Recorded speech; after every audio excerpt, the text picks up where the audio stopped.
Ah, nice try. My understanding, the Mafia times here were very peaceful. Really? That's interesting. Just past our average for the time duration of the formation, if I'm not mistaken. Huh.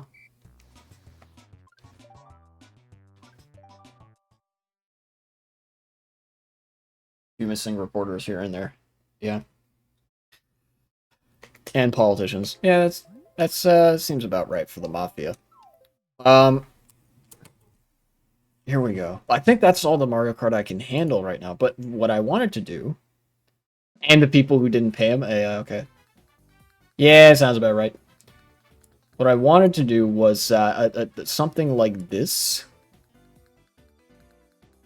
We're just gonna have Mario Kart music playing in the background, but I'm gonna bring up the React Andy window. I'm gonna fill the screen with it. There's zero crime on the street a Mafia person lived. Yeah, and you know the reasons for that is kind of complicated, but what it boils down to, there we go, is essentially okay. Essentially, what the Mafia do, like how they work, is that they kind of replace certain state functions. They would get tortured to death. Yeah, the Mafia is like a much more brutal version of the state. When you tend to get a lot of Mafia-related crime is where there's not a lot of positive resource like development or whatever from the state, where there's not a lot of positive presence, where like the income level's really low, where there's not a lot of education, where like basically where states have left people behind is where the Mafia tends to appear. Like Russia nowadays? Yeah, like Russia. Or even like in the United States, in the poorer parts of a lot of cities, you get a Mafia presence or a gang presence or something, and that's because that like people are unable to get help from the state, either at the local level or the municipal, state, or federal level. So they have to resort to other more extreme means. And in some cases, that means forming a gang and stuff like that. The Mafia isn't the official government, unlike Russia. Well, in Russia, the thing is, right? The government is the government. But the Mafia in Russia, we just call it that because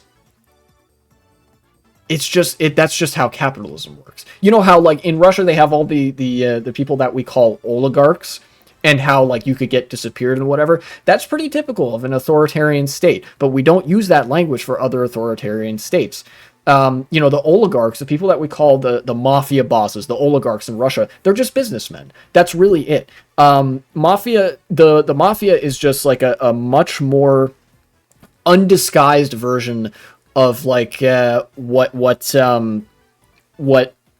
every business does around the world. You know, like the extortion, racketeering, the exploitation, or whatever. They just have slippery windows in Russia. Ah, yes, well, of course. You're more prone to fall out the window, you see, in Russia, especially if you say something bad about Putin. I hear it's bad luck. You know, because and that's because like there are certain elements of a state that are exploitative. And those same elements exist, but like amped up to 11 in the Mafia. The Mafia basically tries to fill a power vacuum that the state has left behind. In Russia, the state is such that it's authoritarian and kind of resembles a mafia a little bit more closely. But in the West, where the states have a much more pronounced nominal commitment to like a public safety, like social safety net or whatever, then the Mafia appears where the holes are in that safety net. Sometimes Novichok grass spawns around his political opponents. That's true. He's spawn camping, or like the opposite of spawn camping. He's cheating. He's using scripts. What do I do to make this? Like, yeah, there we go. It's alt click. Okay, so now I can show the whole window, right? Yes. Perfect. We're going to look at class warfare. That's what we're going to do. All right? I saw, you know, the context for this. The context for this is that I saw a video recently, very interesting video, about Roman elections. You know, Rome was a republic and it had elections for Senate and whatever. And they weren't, well, they weren't very democratic, you know. But the competing interests were very interesting to me, like all the feuding clans and the families and the tribes and the whatever. And then you had the peasants, you know, the plebeians. Love talking about USA, Russia, China, Netherlands, Lithuania, but wouldn't complain if some small island makes world news with some ultimate weapon or reincarnated Napoleon. You feel me? Yeah, for sure. It's just like the reason we talk about the big countries so much is because they're big and they have all that influence. And like you said, something really extraordinary would have to happen for like a lot of for something to come out of like a small country, you know? Anyways. The big countries like Lithuania. That's true. I mean, relatively speaking, Lithuania is wealthier than a lot of other countries. So, like, even if we don't, you know, I don't hear about it that often in my newsfeed, you do hear about it every now and again. All right. My favorite subject as a socialist, you see. We have like 3 million people. The reason we talk about big countries is because they're big. Yeah, it sounds dumb, but that's genuinely the reason why. They're big and they're influential. Class conflict. 18 million? You fools! There are 340 million people in my country. Get owned. This is now a nationalist live stream. Anyways. In political science, the term class conflict or class struggle refers to the political tension and economic antagonism that exists among the social classes of society. Because of socioeconomic competition for resources among the political classes, between the rich and the poor. We're literally far bigger than you. Oh yeah, that's true. I forgot. Everything actually belongs to Lithuania. So the population of Lithuania is actually 7 billion. Everyone knows those 330 million or whatever. Too good at this point. Yeah, that's true. The political economic philosophies of Karl Marx and Mikhail Bakunin. They have a picture of Bakunin. Cool. Class struggle is a central tenet and practical means of effecting radical socio-political changes for the social majority of the working class. Basically, Marx and Bakunin said the working class needs to work together within itself because, you know, rich people are all working together for their own interests. Poor people need to work together for their interests. We own all life. We were all water after we had unification with the North Sea. Oh, yeah, okay, that's right. Yeah, Lithuania owns all the land, and then the Netherlands owns all the water. That's true. Forms of class conflict include direct violence, such as wars, for access to and control of natural resources and labor, assassinations, and revolution. Hey, we were talking about assassinations just a little bit ago. Indirect violence, such as death from poverty and starvation, illness and unsafe working conditions, economic coercion, such as the threat of unemployment and capital flight, the withdrawal of investment capital, and ideologically by way of political literature. Yes, okay, so actually, to draw another parallel to earlier, a lot of the more direct conflict, the more direct violence, that's the kind of stuff you would see mafias doing. But indirect violence is stuff that you see a lot of more legitimate states doing. And the reason that the narrative sells really well that, like, Russia is a mafia state is because they engage in both of these. They engage in a lot more of the direct violence as well. I just invent a new anti-Dutch slur. Weed people. That's true. New slur detected. Be careful with that one. You'll get banned from Twitch for being racist against Dutch people. I would know. I'm the most professional racist. I know how to avoid Twitch bans, you see. Usage. Ah, yes. In political science, socialists and Marxists, hey, that's me, use the term class conflict to define a social class by its relationship to the means of production, factories, agricultural land, and machinery. Okay. The social control of labor and the production of goods and services is a political contest between the social classes. I did get banned for being anti-Latvian already? Wait, really? That's funny as fuck. Mikhail Bakunin, who was an anarchist, said the class struggles of the working class, the peasantry, and the working poor were central to realizing a social revolution to depose and replace the ruling class, the creation of libertarian socialism. If this seems like a contradiction, it really isn't. Libertarianism was originally a very left-wing ideology, hence libertarian socialism. But then, rightoids co-opted that to mean, like, actually libertarianism is when no Department of Education and, like, no Department of Social Security and no Health and Human Services and everything is corporations all the time. Fucking hate libertarian weirdos. Even though I am technically a libertarian weirdo because I'm a socialist. Anyways, Marx's theory of history proposes that class conflict is decisive in the history of economic systems organized by hierarchies of social class, such as capitalism and feudalism. Marxists refer to its overt manifestations as class war, a struggle whose resolution in favor of the working class is viewed by them as inevitable under the plutocratic capitalism. So basically, we've got... there's just, like, there are different classes in hierarchical societies, and they're struggling against each other, because it's, between them, it's a competition over resources and stuff. And the rich don't like the poor because they have different interests, and the poor don't like the rich because they have different interests. And to realize a victory for the poors, they all have to work together, is what Marx and Bakunin both agree on. But in throughout history, there have been different classes. It hasn't always been like the capitalist class conflict and stuff. That's just the most recent version, right? Right now we have the bourgeoisie, the capitalist class, and then you have the working class, right? But through different systems, you have different versions of that dynamic, where you have the rich people on top and the poor people on the bottom. And some different subsets in there.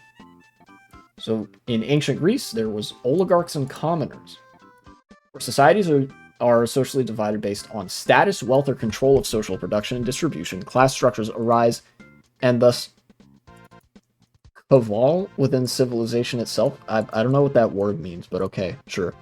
They exist. It's been well documented since at least European classical antiquity, such as the conflict of orders and Spartacus. Oh yeah, that's right. Okay. Conflict of orders in Rome, and Spartacus led a slave revolt against the slave owners. It was like the slaves versus the slavers.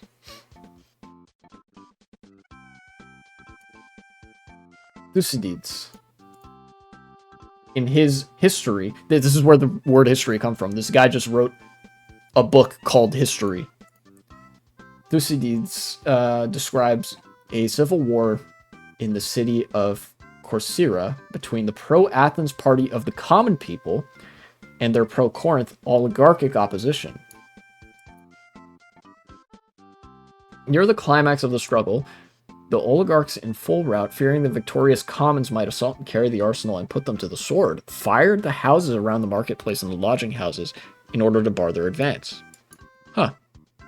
Historian Tacitus would later recount a similar class conflict in the city of Seleucia, in which disharmony between the oligarchs and commoners would typically lead to each side calling on outside help to defeat the other.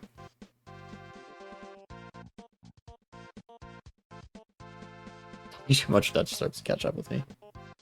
Romans loved Lithuania, by the way. Did they? That's interesting. Thucydides believed that as long as poverty gives men the courage of necessity, so long will the impulse never be wanting to drive men into danger.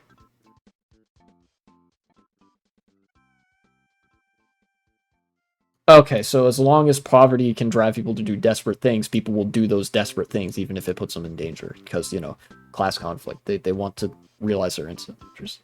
Tacitus visited us, I think. Oh, wow, that's cool. There were a lot of Romans that actually did pretty cool ethnographies that still exist in some ways. Aristotle. In the Politics, this is where the word politics comes from. Aristotle just wrote a book called Politics. Aristotle describes the basic dimensions of class war. Again, because the rich are generally few in number, while the poor are many, they appear to be antagonistic, and as the one or the other prevails, they form the government. Aristotle also commented that poverty is the parent of revolution, but did not consider poverty to be the only cause of revolution. In a society where property is distributed equally throughout the community, the nobles will be dissatisfied because they think themselves worthy of more than an equal share of honors, and this is often found to be a cause of sedition and revolution. So basically, oh wow, that's actually really cool. So this might actually be where Lenin got his ideas about how revolutions happen. Lenin talked about like revolutionary situations where it's like, oh yeah, poverty's worse than usual, other forms of oppression are worse than usual, people are more aware than usual, and like there's more agitation than usual based on that awareness. Like when you meet those certain conditions, poverty being one of them, then it like revolution's possible. And Aristotle's saying something pretty similar. All of philosophy builds on each other. Yeah, that's absolutely true. I just didn't know that, like, before reading this, I didn't know that like it went back this far. The like class conflict. That's actually really familiar. And he says that like as long as there's poverty, as long as there's poverty, poor people will be dissatisfied. And if you fix poverty, then the nobles will be dissatisfied because they'll want there to be poverty so they can be better than everybody. God damn. Unfortunately, Aristotle did say that it was wrong for the poor to seize the wealth of the rich and divide it amongst themselves, but he did say also that it is wrong for the rich to impoverish the multitude. Ah, so he's a social democrat. I see. No fucking way, he's a third positionist.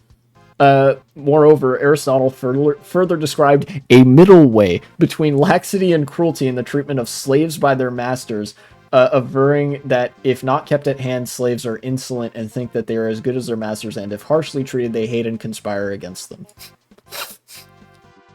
Well, average Athenian philosopher, I guess. So yeah, a very cringe pro-slavery take, but this is a useful description of class conflict. Socrates, this was, I don't think we should enforce modern political concepts on ancient peoples. I do, because I'm not a moral relativist. Fuck that. Slavery was bad, and people knew as much even back then. That's why there were slave revolts even back then. You know, Spartacus and all that. People have been pretty consistent insofar as what we're able to identify as good or bad things throughout history. I meant the social democrat thing. I was mostly joking when I said that. Like, social democracy and third positionism weren't really concepts back then because, you know, like you said, the property relations here are very different than the property relations now. Like, this was a more feudal or slavocratic system, right? Like, the property relations for a social democrat to really be a thing weren't possible. It's just a funny joke because I'm poking fun at social democrats. Socrates. This was not Aristotle's teacher, but his teacher's teacher. Aristotle was a student of Plato, and Plato was a student of Socrates. Socrates was the first Greek philosopher to describe class warfare. In The Republic by Plato, Socrates said that any city, however small, is in fact divided into two. One, the city of the poor, the other, the city of the rich. This divide is actually still visible in most cities today. These cities are at war with one another. Socrates disapproved of oligarchies in which members of a small class of wealthy property owners take positions of political power in order to dominate the large social class of impoverished commoners, and used the analogy of a maritime pilot who, like the power holder in a polis just means city, ought to be chosen for political office for his skill, not for the amount of property he owns. This is actually very reminiscent. It's a very simple description of class conflict, but it's very reminiscent of what we see today. Like the people on top in cities, property owners, and the people on the bottom, propertyless. It's just that I think the kind of property changes over time and how you're able to manage it or use it, or in some cases not use it. Plutarch. The historian Plutarch recounts how the Greek people anticipated the class warfare between the aristocrats and the common folk. Financially oppressed by their indebtedness to the aristocrats. Yeah, that's right, a lot of politics revolves around debt, or especially did back in the day. The mass of Athenians chose Solon to be the lawgiver to lead them to freedom from their creditors. The philosopher George Wilhelm Friedrich Hegel, that was Marx's teacher, said that Solon's constitution of the Athenian Popular Assembly created a political sphere that balanced the competing socioeconomic interests of the social classes of Athens, of which there were three. the wealthy aristocratic party of the plain, the poor common party of the mountains, and the moderate party of the coast. Ah, okay. You know what? This is really interesting.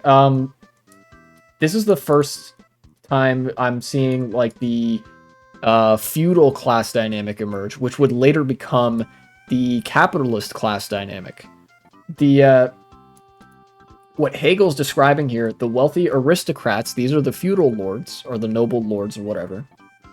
And then you have the commoners in the mountain.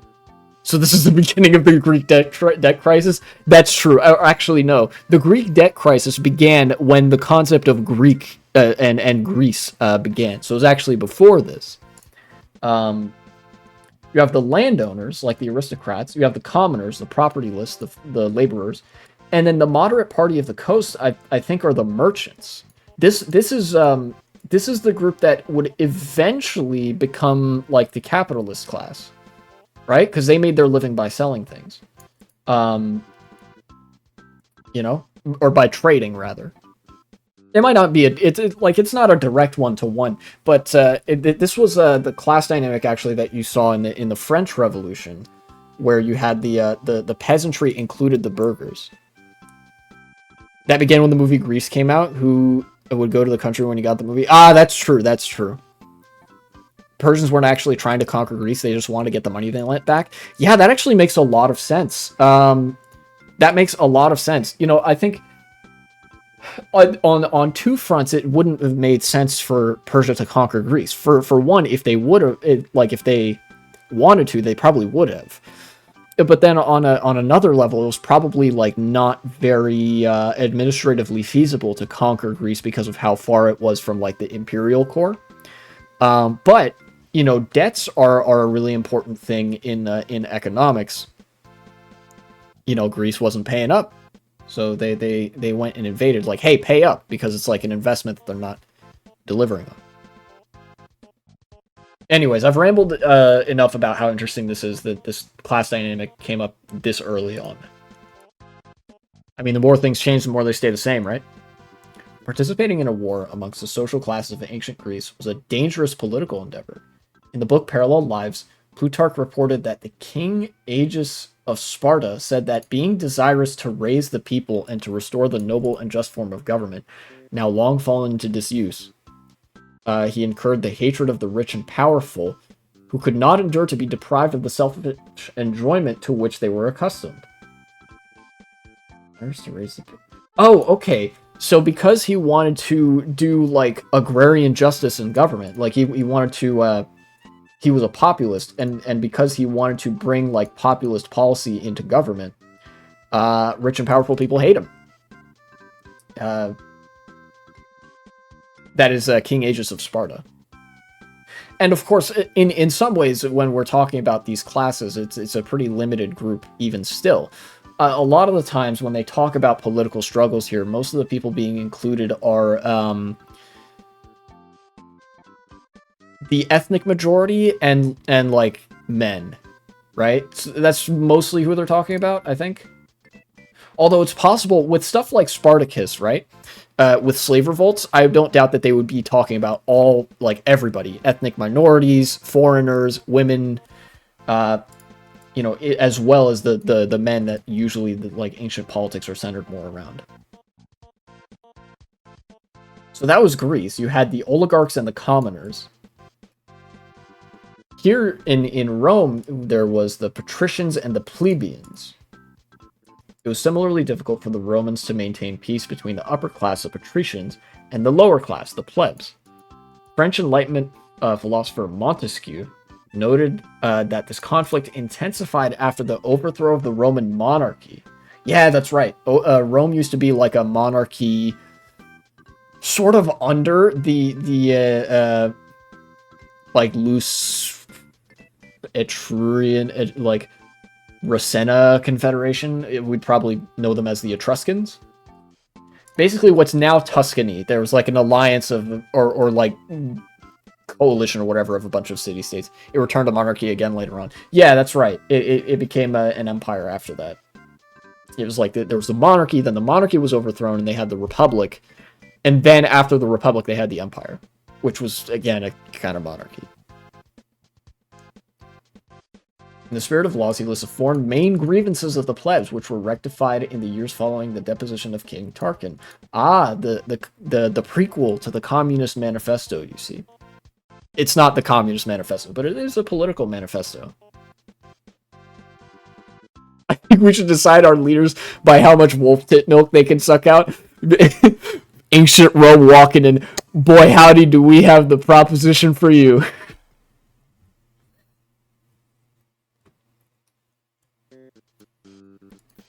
That would be based. Also very weird, but still based. And funny. Therefore based.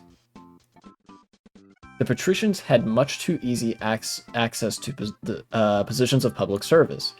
The constitution granted the consuls far too much political power. Ah, okay. Highest elected public official for the Roman Republic. Cursus honorum, sending public offices. Two. The plebs were constantly verbally slighted, and the plebs had too little power in their assemblies. Okay, so you have this part, and then basically the president had too much power. That's interesting that they were getting this deep into it, and then plebs being verbally slighted. Yeah, huh. Yeah, okay. I guess plebs, plebs doing all the work, them and the slaves, they don't appreciate, the nobility talking shit all the time. Camillus. What Camillus have to say? The Senate had the ability to give a magistrate the power of dictatorship, meaning they could bypass the public law in the pursuit of a prescribed mandate. This is also the origin of the concept of dictatorship in the modern day. Montesquieu explains that the purpose of this institution was to tilt the balance of power in favor of the patricians. Dude, it's always been like this. Authoritarianism is always the go-to method for fucking property owners to like circumvent any advance that the lower class makes. Like, I have ranted several times about how like fascism is capitalism in decay, right? The like class consciousness is increasing, whatever the fuck, and they like retreat into authoritarianism to protect their own property interests. This is the same shit. It's been happening all the time. God damn. However, in an attempt to resolve a conflict between the patricians and the plebs, the dictator Camillus used his power of dictatorship to coerce the Senate into giving the plebs the right to choose one of the two consuls. Wait, what? Never mind. Contextually based authoritarian moment? What? Oh, yeah, okay. Yeah, I get it. They gave the dictatorship is the way to go then. This is the real dictatorship of the proletariat. If you elect a proletarian as the dictator, yeah, tankies will be proud. Fucking Camillus is their boy. Yeah, okay, that's cool. So he's like, I'll do you one better. The plebs get to elect a consul. Shit, alright. Yeah, wow.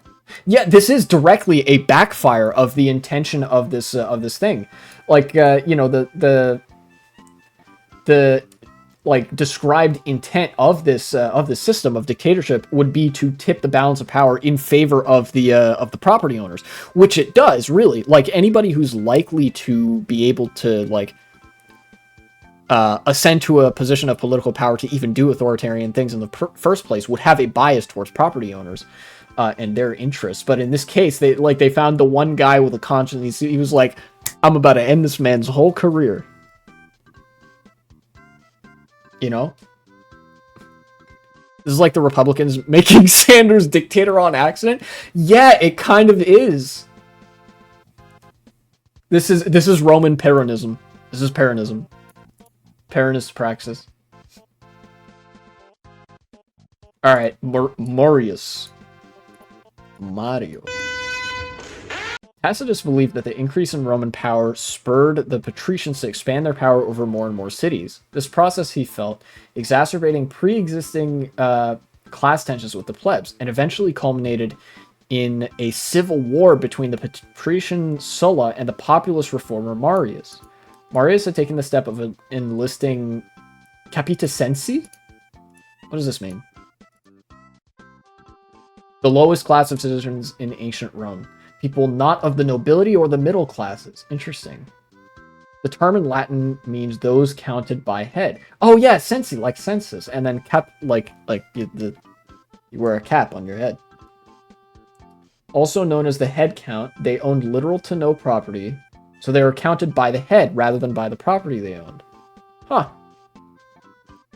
So this guy, Marius, wanted to allow the propertyless citizens of Rome into the army. For the first time, allowing non-landowners into the legions. Honestly, this is a smart geopolitical move, too. Like, this makes people want to enlist in the military. If you like, now you have the right to, like, holy shit. This might have been one of the things that put Rome on the map as a military power, you know?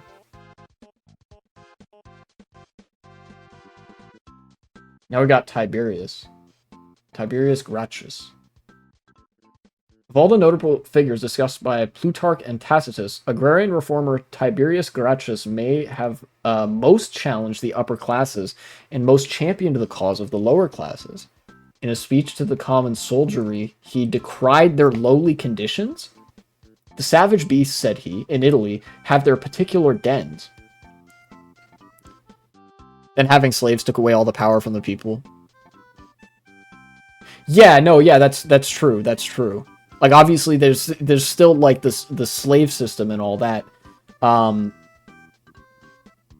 this was like a progression that wasn't present in a lot of other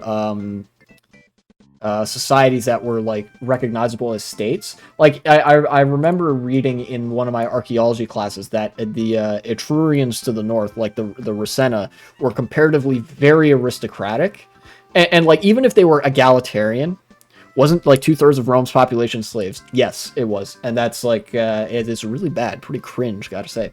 But it's like, in addition to having a lot of slaves, a lot of the small states around Rome also didn't let free commoners to enlist in the military, and didn't give foreigners a path to citizenship. Something that I think would probably come up later on, like if they're talking about Rome. And even in Rome, slaves theoretically had a path out of slavery and into citizenship. Which, again, slavery is still slavery, but there were like some comparative benefits in Rome that didn't exist in some of the other states around them, that made them a lot better poised to sort of capitalize on like,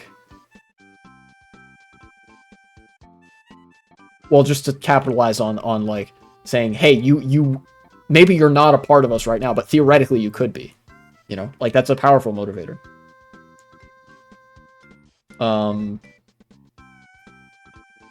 The savage beasts in Italy have their particular dens. They have their places of repose and refuge. But the men who bear arms and expose their lives for the safety of their country enjoy in the meantime nothing more but in the air and light, and having no houses or settlements of their own, are constrained to wander from place to place with their wives and children.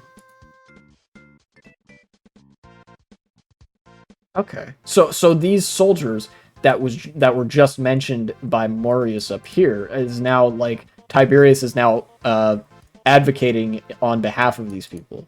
Huh.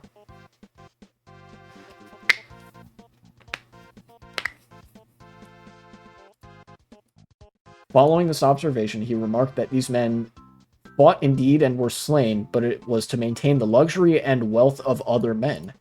Cicero, okay, Roman politician, cool, believed that Tiberius Gracchus' reforming efforts saved Rome from tyranny, arguing, Tiberius Gracchus, says Cicero, caused the free men to be admitted into the tribes, not by the force of his eloquence. Wait, the tribes? Tribus was the division of the Roman people or military. Oh, okay. He's like, not by the force of his eloquence, but by a word, by a gesture, which had he not affected, the republic, whose drooping head we are at present scarce able to uphold, would not even exist. Huh. So this was in the days where, like, the republicanism in Rome was, like, decaying, and authoritarianism was becoming a lot more prominent. and like they were leaning into the stuff that favored the property classes more and more. And he was like, well, hold on. Tiberius Gracchus weakened the power of the Senate by changing the law so that judges were chosen from the ranks of the knights instead of their social superiors in the senatorial class. Oh yeah, Rome apparently, I think Rome had like a shit ton of classes within classes. Like there's property owners, but then like the kind of property, gotta go. Yeah, no problem. Have a good one. It's like the kind of property you owned and how much affected your social status and how much political influence you had. Have a good day. See you later. Later. Have fun. Julius Caesar. Ah. Contrary to Shakespeare's depiction of Julius Caesar in the tragedy Julius Caesar, the historian Michael Parenti, this is a contemporary historian, has argued that Caesar was a populist, not a tyrant. In 2003, the New Press published Parenti's The Assassination of Julius Caesar, A People's History of Ancient Rome. Publishers Weekly said Parenti narrates a provocative story of the late Republic in Rome from 100 to 33 BCE to demonstrate that Caesar's death was the culmination of growing class conflict, economic disparity, and political corruption. Huh. Turkish Reviews wrote, populist historian Parenti views ancient Rome's most famous assassination not as a tyrannicide, but as a sanguinary scene in the never-ending drama of class warfare. So he's effectively arguing that, like, Caesar, while authoritarian, was like a populist and a reformer for the peasantry, and the reason that all the other senators killed him is because he was going against their property interests.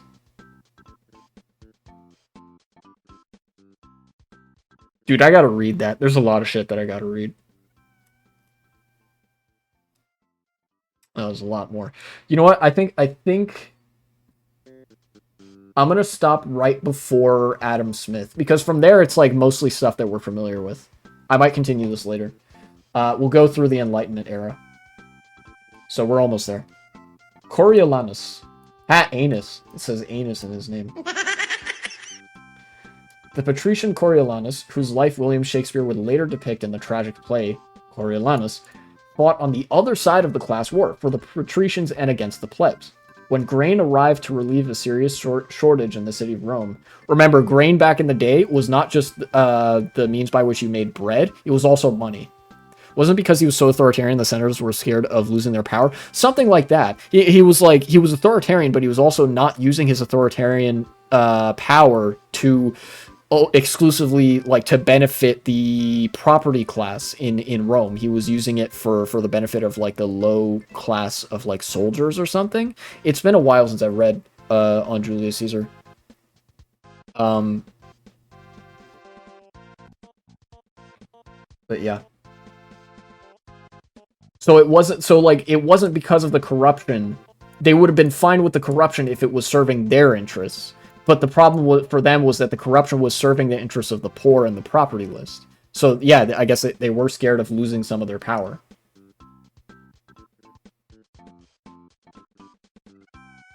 I bet he did fund his own army. Well, oh yeah, he probably did, as is the case with many famous generals in sort of that era of history. It's probably what made people love him so much. Let's see. When grain arrived to relieve a serious shortage in the city of Rome, the plebs made it known that they felt it ought to be divided amongst them as a gift. But Coriolanus stood up in the Senate against this idea on the grounds that it would empower the plebs at the expense of the patricians.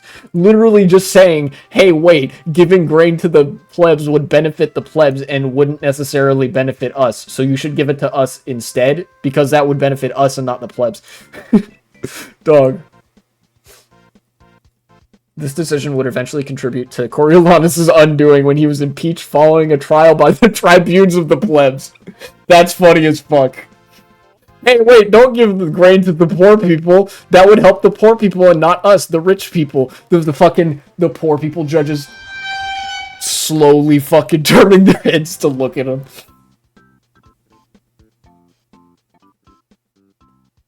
Goddamn. Montesquieu recounts how Coriolanus castigated the tribunes for trying a patrician. You know what this is? Oh, fuck. This is civility politics. This is respectability politics. Respectability politics and civility politics are like... I should have probably used the term respectability politics. This is Coriolanus saying that, like, how dare my political opponents try me, a person of dignity and status, right? Like, trying to use that as a shield against a legitimate political grievance that they're trying to levy, however uncivilly, against him. When in his mind, no one but a consul had that right, although a law had been passed stipulating that all appeals affecting the life of a citizen had to be brought before the plebs. So, and not even doing the civility politics bit very effectively, but this is an example of that. In the first scene of Shakespeare's Coriolanus, a crowd of hungry plebs gathers in Rome to denounce Coriolanus as the, quote, chief enemy to the people and a very dog to the commonalty, while the leader of the mob speaks out against the patricians thusly. They ne'er cared for us yet, suffer us to famish, and their storehouses crammed with grain, make edicts for usury to support usurers, repeal daily any wholesome act established against the rich, and provide more piercing statutes daily, chain up and restrain the poor. If the wars eat us not up, they will, and there's all the love they bear for us. Huh. Also, when Shakespeare says usury, he probably just means the Jews.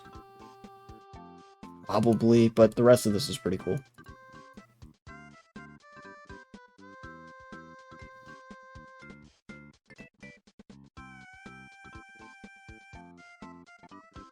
Landlessness and debt. Ah, yes, okay, so I mentioned debt earlier. And you mentioned debt as well. Persia wanted to enforce those debts on Greece, and that's why they invaded. Enlightenment-era historian Edward Gibbon might have agreed with this narrative of the Roman class conflict. In the third volume of the History of the Decline and Fall of the Roman Empire, he relates the origins of the struggle. Really? There were Enlightenment people that also agreed with this? That's actually really interesting that this narrative is that old. That, like, maybe it just really was like that. You know? A lot gets left out of contemporary histories of these ancient empires. Maybe this is why Christianity spread so quickly in Rome, because usury ban. That is absolutely what, like, one of the reasons why Christianity spread so quickly in Rome. The usury, but then also, I was joking about the Persia stuff. No, I mean, but that does make sense, right? What the big reason that Christianity spread across the Roman Empire is because of the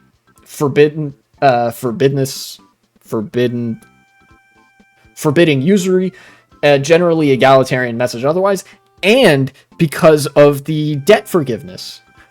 In the Bible, there are actually several passages about forgive the debts as we forgive the debtors and stuff like that. That probably appealed to a lot of people who were landless and indebted. You know, join our religion. We will help you purge your debts, and you will be a free person as long as you live a holy life, or something like that. That has a massive appeal to people. The plebeians of Rome had been oppressed from the earliest times by the weight of debt and usury, and the husbandman, during the term of his military service, was obliged to abandon the cultivation of his farm. The lands of Italy, which had been originally divided amongst the families of free and indigent proprietors, were insensibly purchased or usurped by the avarice of the nobles. And in the age which preceded the fall of the Republic, it was computed that only 2,000 citizens were possessed of an independent substance. So there was just this massive upward concentration of wealth. Wealth was transferred like upward and upward until in the entire Roman Republic, only 2,000 citizens had like any substantial kind of property. What was the population of the Roman Republic?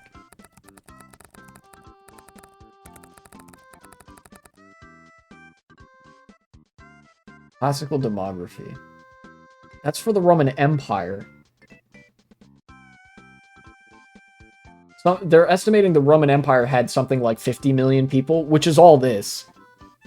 I mean, I guess if you just divide, if we were to go on vibes, that probably means about like, that means at least a few million people in Italy alone. So 2,000 out of like more than a million, like a couple million. That's not very many.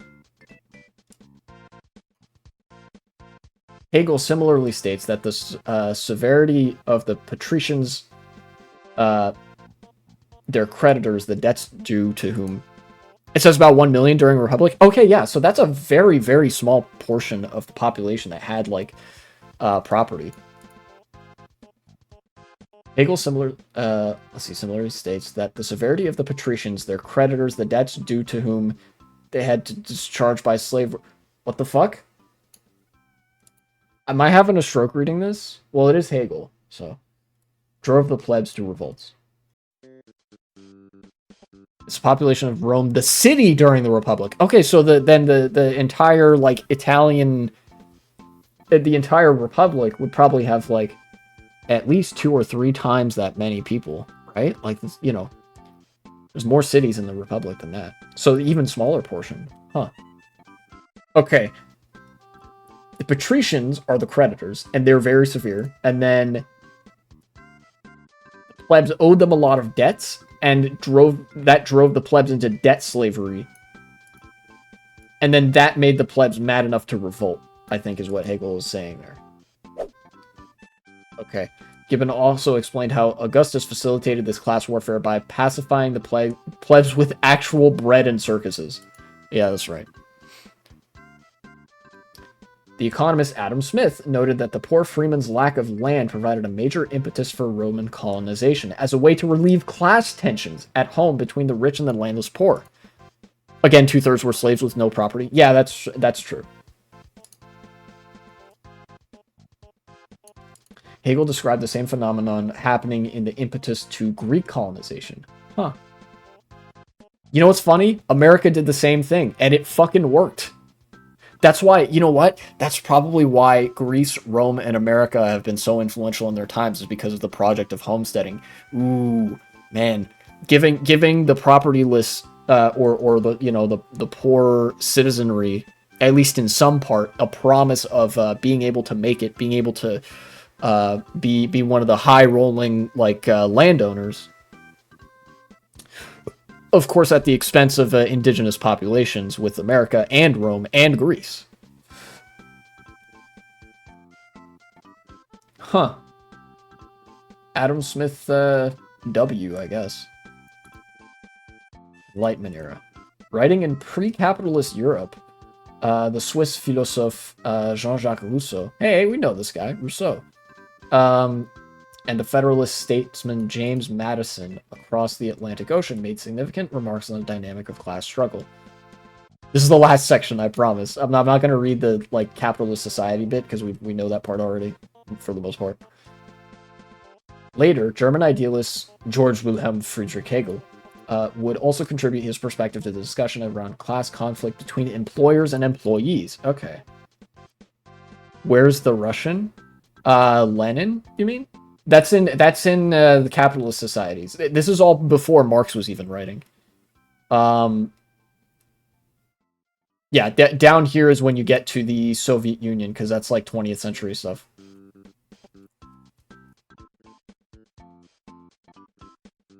Rousseau? Oh. No, this is French. Jean-Jacques Rousseau. He's Swiss. Swiss-French.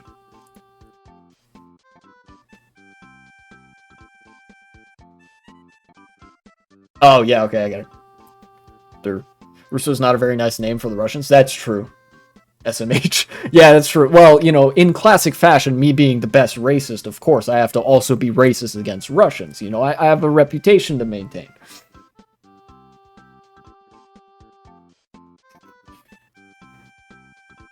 So our boy, Mr. Ruski, it was with bitter sarcasm that Rousseau outlined the class conflict prevailing in his day between masters and their workmen.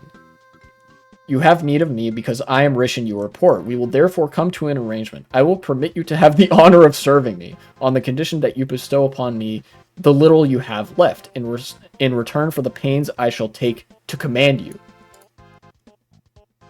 Holy shit. That's basically how it is nowadays. Except, I mean, well, no, you know what? This is actually a slightly different dynamic. This is actually a different dynamic than modern capitalism, right? Because the bosses, like, capitalism a lot of times doesn't really operate on bosses anymore. Like, your boss directly usually isn't a member of the owning class. It's just a manager, right? Who it might be themselves working class, but like they have to do what the manager above them says, and there's way more layers, you know? And then the board, like, half the time the board doesn't even, you know, the board of directors and like the high up executives don't communicate directly to the workers. They have no direct contact with them. This is like, well, I guess this is a feudal system that he's talking about. Rousseau argued that the most important task of any government is to fight class warfare on the side of the workmen against their masters. Based, he's a state socialist. He's a market socialist. I don't know. It's hard to describe his ideology. I think he's just a liberal for the most part. We said engaged in exploitation under the pretense of serving society. Specifically, he believed that governments should actively intervene in the economy to abolish poverty and prevent the accrual of too much wealth in the hands of too few men. This is actually textbook social democracy, because he's one of the liberal thinkers of the Enlightenment, and this would be pretty substantially on the left wing of the like Enlightenment movements. This is actually super interesting. A lot of social democrats take this attitude that, you know, we should have still this liberal style of government, but the job of the government should be to actively intervene wherever possible on behalf of the workers, right? To prevent as much exploitation as possible. Of course, there are pitfalls with that. But it's interesting nonetheless, I think. And of course, the pitfalls of that are that, like, ultimately the intent of a system is not its actual intent, but rather the outcomes it produces. The design of a... Why do leftists hate the Enlightenment philosophers? Do they? I don't know that many who hate the Enlightenment philosophers. I'm critical of some of them because they're liberals, but, you know, they have some very valuable ideas to pick from. If there is a section of leftists that hate Enlightenment philosophers, I have a feeling those leftists would be like tankies. Tankies are a group of people that frequently hate on Enlightenment philosophers. You know?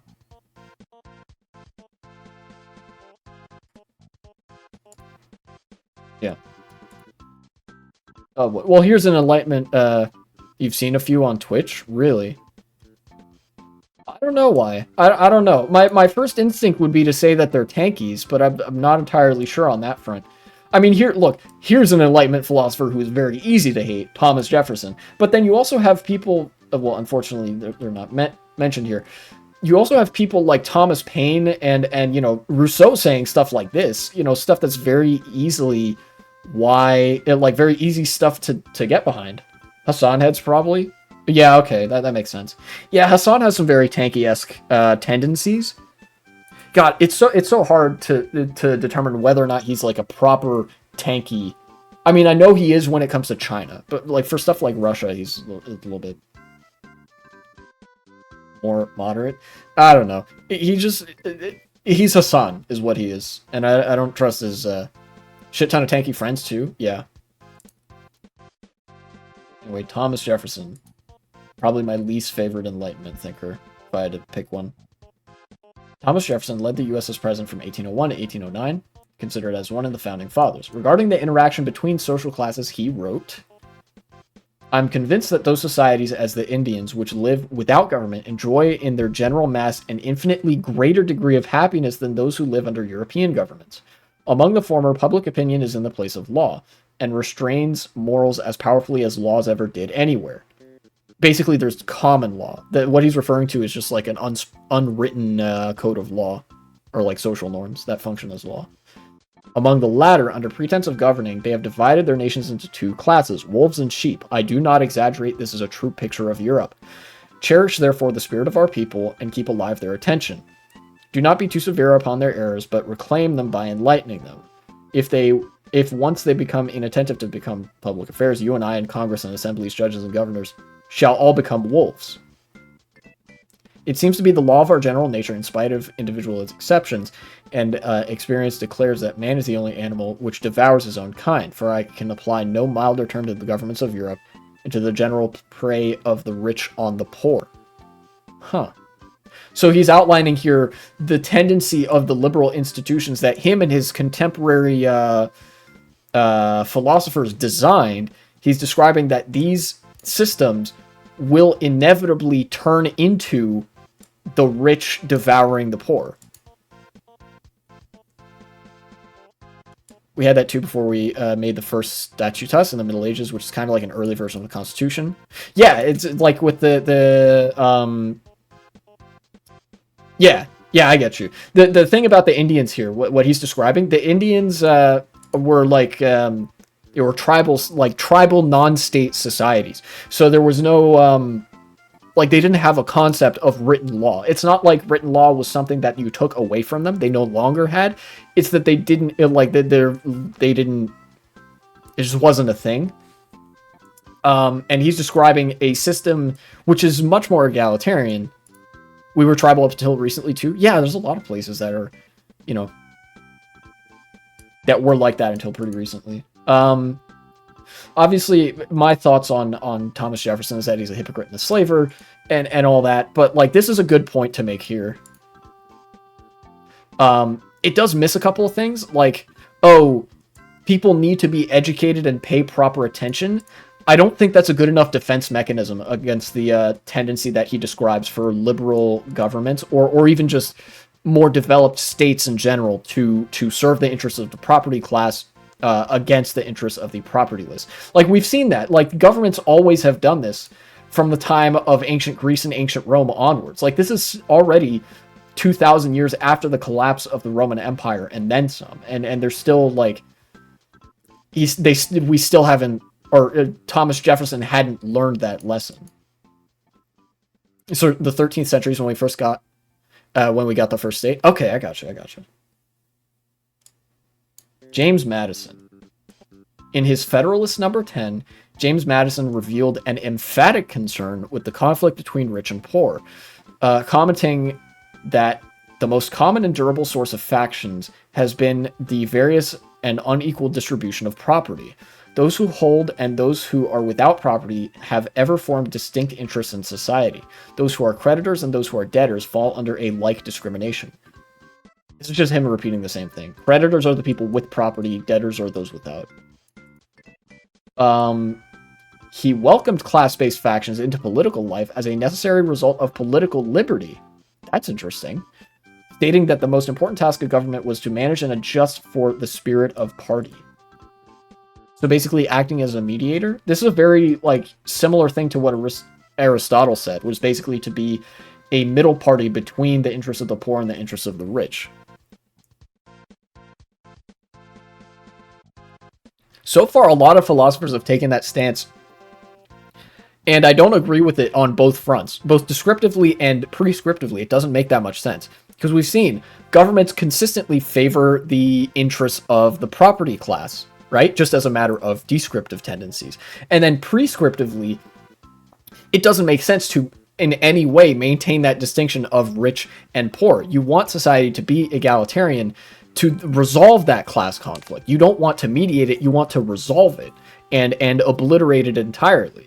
That way you have one classless society that no longer has those antagonisms. I'm obviously speaking in very general philosophical terms here, but like, you know, it's a very recurring flaw. And I think that's actually one of the biggest pitfalls that liberal philosophers fall into. That's one of the points that myself and probably a lot of leftists who do understand this philosophy will be critical of people like Rousseau and Jefferson and Madison for. We just need to make everyone rich. Easy solution? Yes. Because when everyone's rich, nobody's rich. And when everybody's rich, nobody's poor. Fucking, I'm turning into syndrome. Or everyone should give me money so everyone is poor. True, that's the real solution. This is praxis. One Lithuanian man now owns everything on Earth. Everyone is poor. Jeff Bezos is fucking living on the streets with the rest of us. Alright, last one. And then I'll end stream. This has gone a lot longer than I expected it to. George Wilhelm Friedrich Hegel. In his Philosophy of Right, Hegel expressed concern that the standard of living of the poor might drop so far as to make it even easier for the rich to amass more wealth. Hegel believed that, especially, I call this philosophy Hassanist socialism. Based, I am a Hassanist. I am the most professional racist. All wealth should be owned by one guy. That's the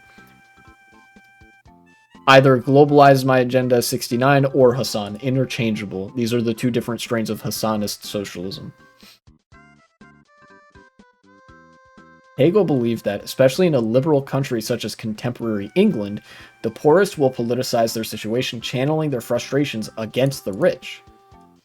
Against nature, man can claim no right, but once society is established, poverty immediately takes the form of a wrong done to one class by another. You're Hassan and that's your alt. Okay, yeah. Then in either case, all wealth is owned by Hassan. I see.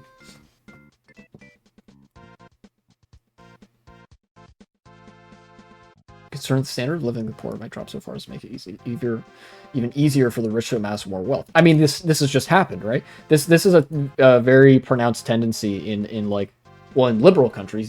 He mentions England, but like, yeah, we've actually, there's economic data, plenty of economic data that shows this. As one of these things happen, the other happens. The only way that the standard of living for the poor can drop is if it also coincides with an increase in the amount of wealth that the rich have, right?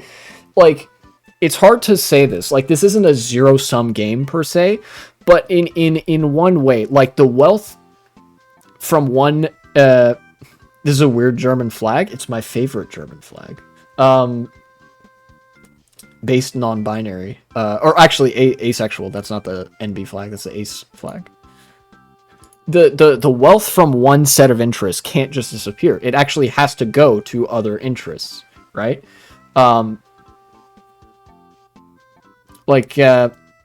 Unless we're talking about like 2008, there are some speculative investment crashes where wealth can kind of disappear, but that's because the social recognition of that wealth no longer applies. If we're talking about more materially measurable wealth, then it can go in one of two directions. It can go from the poor and propertyless up to the rich and propertied, or it can go down from the rich and property down to the poor and propertyless.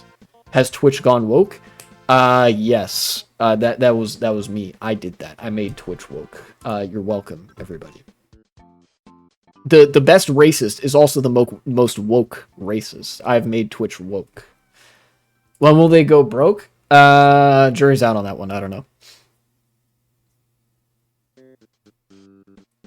But yeah, okay, cool. So Hegel's basically describing that, like, oh yeah, this same dynamic that everybody else has described exists, where like the fate of the rich and poor are like inversely proportional to one another. Okay.